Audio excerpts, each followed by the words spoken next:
আচ্ছা, আমার বাসা মূলত ভৈরবে। তো ওনারা হচ্ছে আমার গেস্ট। তো ওনাদেরকে আমি বলছি যে এখানে আইস কোম্পানির মোড়ে এই ভৈরবে হাসি খুশি মিষ্টি পানের দোকান।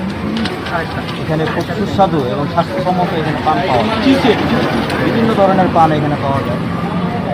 তো সেই প্রেক্ষিতে আমি ওনাদেরকে এখানে নিয়ে আসছি।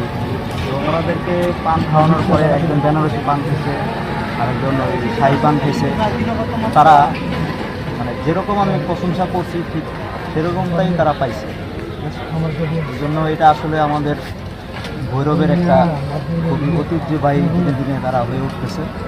আমরা চাই যে আসলে সবাই এসে এখানে একবার হইলেও অন্তত পক্ষে টেস্ট করে যাক। যারা আসবেন ভৈরবে আসলে একবার হলে এখানে এটা না খেলে আসলে বোঝা যায় না যে আসলে এটা স্বাদটা। ঠিক আছে, সবাইকে আমন্ত্রণ রইল, আসবেন। ধন্যবাদ। আসসালামু আলাইকুম। দূরের বাইরের সাথে মিশতে পেরে অনেক ভালো লাগলো। আমরা কুমিল্লা থেকে আসছি। অবশ্যই কেউ যদি দূর দূরান্ত থেকে দিকে আসেন, অবশ্যই বাইরের দোকানে আসবেন। না আসলে মিস করবেন। আশা করি না আসলে অবশ্যই মিস করবেন। আল্লাহ হাফেজ। আসসালামু আলাইকুম ভাই। ধন্যবাদ ভাই।